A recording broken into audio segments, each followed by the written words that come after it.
जय हिंद दोस्तों, स्वागत है आपका हमारे YouTube channel GK GS top factory पर। आज हम जीके जीएस से संबंधित महत्वपूर्ण प्रश्न करेंगे और लास्ट में हमने इसी क्लास में से 2 प्रश्नों का टेस्ट रखा है। उसका जवाब आप हमें कमेंट बॉक्स में कमेंट करके जरूर बताना।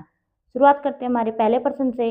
हमारा पहला प्रश्न है, भारतीय संविधान में नागरिकों के मौलिक अधिकार कितने प्रकार के हैं? भारतीय संविधान में नागरिकों के मौलिक अधिकार कितने प्रकार के हैं? हमारा सही उत्तर हो जाएगा ऑप्शन नंबर बी 6। भारतीय संविधान में नागरिकों के मौलिक अधिकार 6 प्रकार के हैं। हमारा सही उत्तर होगा ऑप्शन नंबर बी। हमारा अगला प्रश्न है, विश्व स्वास्थ्य संगठन WHO का मुख्यालय कहाँ है? विश्व स्वास्थ्य संगठन WHO का मुख्यालय कहाँ है? हमारा सही उत्तर हो जाएगा option number B Geneva. Geneva में विश्व स्वास्थ्य संगठन WHO का मुख्यालय स्थित है। हमारा सही उत्तर होगा ऑप्शन नंबर बी। हमारा अगला प्रश्न है, भारत के किस राज्य को पूर्व का स्कॉटलैंड कहा जाता है? भारत के किस राज्य को पूर्व का स्कॉटलैंड कहा जाता है? हमारा सही उत्तर होगा option number C Meghalaya. Meghalaya राज्य को पूर्व का स्कॉटलैंड कहा जाता है। हमारा सही उत्तर होगा ऑप्शन नंबर सी। हमारा अगला प्रश्न है, भारत छोड़ो आंदोलन की शुरुआत किस वर्ष हुई थी? भारत छोड़ो आंदोलन की शुरुआत किस वर्ष हुई थी? हमारा सही उत्तर होगा ऑप्शन नंबर बी 1942। 1942 में भारत छोड़ो आंदोलन की शुरुआत हुई थी। हमारा सही उत्तर होगा ऑप्शन नंबर बी।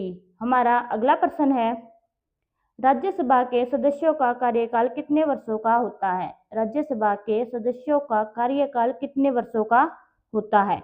हमारा सही उत्तर होगा ऑप्शन नंबर सी 6 वर्ष। राज्यसभा के सदस्यों का कार्यकाल 6 वर्ष का होता है। हमारा सही उत्तर होगा ऑप्शन नंबर सी। हमारा अगला प्रश्न है, भारत में कुल कितने उच्च न्यायालय यानी हाई कोर्ट हैं? भारत में कुल कितने उच्च न्यायालय हैं? हमारा सही उत्तर होगा ऑप्शन नंबर सी 25। भारत में कुल 25 हाई कोर्ट हैं। हमारा सही उत्तर होगा ऑप्शन नंबर सी। हमारा अगला प्रश्न है, किस वायसराय के काल में भारतीय राष्ट्रीय कांग्रेस की स्थापना हुई थी? किस वायसराय के काल में भारतीय राष्ट्रीय कांग्रेस की स्थापना हुई थी? हमारा सही उत्तर होगा option number A Lord Dufferin. जो लॉर्ड डफरिन है, इसके कार्यकाल में भारतीय राष्ट्रीय कांग्रेस की स्थापना हुई थी। हमारा सही उत्तर होगा ऑप्शन नंबर ए। हमारा अगला प्रश्न है, विश्व पर्यावरण दिवस हर साल किस तारीख को मनाया जाता है? विश्व पर्यावरण दिवस हर साल किस तारीख को मनाया जाता है? हमारा सही उत्तर होगा ऑप्शन नंबर बी 5 जून। 5 जून को विश्व पर्यावरण दिवस के रूप में मनाया जाता है। हमारा सही उत्तर होगा ऑप्शन नंबर बी। हमारा अगला प्रश्न है, किस देश की प्रेरणा से भारत में योजना आयोग की स्थापना की गई थी? किस देश की प्रेरणा से भारत में योजना आयोग की स्थापना की गई थी? हमारा सही उत्तर हो जाएगा ऑप्शन नंबर बी सोवियत संघ। सोवियत संघ की प्रेरणा से भारत में योजना आयोग की स्थापना की गई थी। हमारा सही उत्तर होगा ऑप्शन नंबर बी। हमारा अगला प्रश्न है, संविधान की 8वीं अनुसूची में वर्तमान में कुल कितनी भाषाएं हैं? संविधान की 8वीं अनुसूची में वर्तमान में कुल कितनी भाषाएं हैं? हमारा सही उत्तर हो जाएगा ऑप्शन नंबर सी 22। संविधान की 8वीं अनुसूची में वर्तमान में 22 भाषाएं हैं। हमारा सही उत्तर होगा ऑप्शन नंबर सी। हमारा अगला प्रश्न है, भारत की पहली महिला मुख्यमंत्री कौन थी? भारत की पहली महिला मुख्यमंत्री कौन थी? हमारा सही उत्तर होगा option number A Sucheta Kripalani. Sucheta Kripalani Bharat की पहली महिला मुख्यमंत्री थी। हमारा सही उत्तर होगा ऑप्शन नंबर ए। हमारा अगला प्रश्न है, बाल अधिकार संरक्षण आयोग किस मंत्रालय के अधीन कार्य करता है? बाल अधिकार संरक्षण आयोग किस मंत्रालय के अधीन कार्य करता है? हमारा सही उत्तर हो जाएगा ऑप्शन नंबर सी महिला एवं बाल विकास मंत्रालय। जो बाल अधिकार संरक्षण आयोग है, वह महिला एवं बाल विकास मंत्रालय के अधीन कार्य करता है। हमारा सही उत्तर होगा ऑप्शन नंबर सी। हमारा अगला प्रश्न है, केदारनाथ मंदिर किस राज्य में स्थित है? केदारनाथ मंदिर किस राज्य में स्थित है? हमारा सही उत्तर होगा option number B Uttarakhand. Uttarakhand राज्य में केदारनाथ मंदिर स्थित है। हमारा सही उत्तर होगा ऑप्शन नंबर बी। हमारा अगला प्रश्न है, भारत की पहली महिला लोकसभा अध्यक्ष कौन थी? भारत की पहली महिला लोकसभा अध्यक्ष कौन थी? हमारा सही उत्तर होगा option number B, Meera Kumar. Meera Kumar Bharat की पहली महिला लोकसभा अध्यक्ष थी। हमारा सही उत्तर होगा ऑप्शन नंबर बी। हमारा अगला प्रश्न है,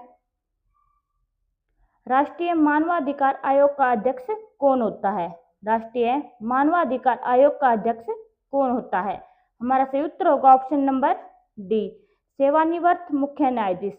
जो सेवानिवृत्त मुख्य न्यायाधीश है वह राष्ट्रीय मानवाधिकार आयोग का अध्यक्ष होता है। हमारा सही उत्तर होगा ऑप्शन नंबर डी। अगर आप हमारे चैनल पर पहली बार आए हैं तो हमारे चैनल को लाइक, शेयर और सब्सक्राइब जरूर करें। हमारा अगला प्रश्न है, नीति आयोग की स्थापना किस वर्ष की गई थी? नीति आयोग की स्थापना किस वर्ष की गई थी? हमारा सही उत्तर होगा ऑप्शन नंबर सी, 2015। 2015 में नीति आयोग की स्थापना की गई थी। हमारा सही उत्तर होगा ऑप्शन नंबर सी। हमारा अगला प्रश्न है, किस राज्य में सबसे पहले EWM का उपयोग किया गया था? किस राज्य में सबसे पहले EVM का उपयोग किया गया था? हमारा सही उत्तर हो जाएगा option number C, Goa. Goa राज्य में सबसे पहले EVM का उपयोग किया गया था। हमारा सही उत्तर होगा ऑप्शन नंबर सी। हमारा अगला प्रश्न है, भारत की पहली महिला प्रधानमंत्री कौन थी? भारत की पहली महिला प्रधानमंत्री कौन थी? हमारा सही उत्तर हो जाएगा option number C, Indira Gandhi. Indira Gandhi Bharat की पहली महिला प्रधानमंत्री बनी थी। हमारा सही उत्तर होगा ऑप्शन नंबर सी। हमारा अगला प्रश्न है, अंतर्राष्ट्रीय योग दिवस कब मनाया जाता है? अंतर्राष्ट्रीय योग दिवस कब मनाया जाता है? हमारा सही उत्तर होगा ऑप्शन नंबर बी, 21 जून। 21 जून को अंतर्राष्ट्रीय योग दिवस मनाया जाता है। हमारा सही उत्तर होगा ऑप्शन नंबर बी। हमारा अगला प्रश्न है, भारत की प्रथम महिला विदेश मंत्री कौन थी? भारत की प्रथम महिला विदेश मंत्री कौन थी? हमारा सही उत्तर होगा option number B, Indira Gandhi. Indira Gandhi Bharat की प्रथम महिला विदेश मंत्री थी। हमारा सही उत्तर होगा ऑप्शन नंबर बी। हमारा अगला प्रश्न है, भारत के संविधान में गणराज्य शब्द का अर्थ क्या है? भारत के संविधान में गणराज्य शब्द का क्या अर्थ है? हमारा सही उत्तर हो जाएगा ऑप्शन नंबर डी, निर्वाचित प्रमुख। जो गणराज्य शब्द है इसका अर्थ है निर्वाचित प्रमुख। हमारा सही उत्तर होगा ऑप्शन नंबर डी। हमारा अगला प्रश्न है, भारतीय संसद का स्थायी सदन कौन सा होता है? भारतीय संसद का स्थायी सदन कौन सा होता है? हमारा सही उत्तर होगा option number B, Rajya Sabha. Rajya Sabha भारतीय संसद का स्थायी सदन होता है। हमारा सही उत्तर होगा ऑप्शन नंबर बी। हमारा अगला प्रश्न है, किस भारतीय को भारत के रॉकेटमैन के नाम से जाना जाता है? किस भारतीय को भारत के रॉकेटमैन के नाम से जाना जाता है? हमारा सही उत्तर होगा ऑप्शन नंबर डी, के सिवन। के सिवन को भारत के रॉकेटमैन के नाम से जाना जाता है और डॉक्टर APJ अब्दुल कलाम को भारत के मिसाइल मैन के नाम से जाना जाता है। हमारा सही उत्तर हो जाएगा ऑप्शन नंबर डी। हमारा अगला प्रश्न है, किस भारतीय राज्य में सबसे अधिक वन क्षेत्र है? किस भारतीय राज्य में सबसे अधिक वन क्षेत्र है? हमारा सही उत्तर होगा ऑप्शन नंबर सी, मध्य प्रदेश। मध्य प्रदेश राज्य में सबसे अधिक वन क्षेत्र है। हमारा सही उत्तर होगा ऑप्शन नंबर सी। हमारा अगला प्रश्न है, दूसरी हरित क्रांति का उद्देश्य क्या था? दूसरी हरित क्रांति का उद्देश्य क्या था? हमारा सही उत्तर होगा कृषि में जैविक खेती को बढ़ावा देना। कृषि में जैविक खेती को बढ़ावा देना दूसरी हरित क्रांति का उद्देश्य है। हमारा सही उत्तर होगा ऑप्शन नंबर ए। हमारा अगला प्रश्न है, भारतीय नौसेना दिवस किस तिथि को मनाया जाता है? भारतीय नौसेना दिवस किस तिथि को मनाया जाता है? हमारा सही उत्तर हो जाएगा ऑप्शन नंबर सी, 4 दिसंबर। 4 दिसंबर को भारतीय नौसेना दिवस मनाया जाता है। हमारा सही उत्तर होगा ऑप्शन नंबर सी। हमारा अगला प्रश्न है, किस भारतीय राज्य को भारत का मसालों का बाग कहा जाता है? किस भारतीय राज्य को भारत का मसालों का बाग कहा जाता है? हमारा सही उत्तर होगा option number B, Kerala. Kerala राज्य को भारत का मसालों का बाग कहा जाता है। हमारा सही उत्तर होगा ऑप्शन नंबर बी।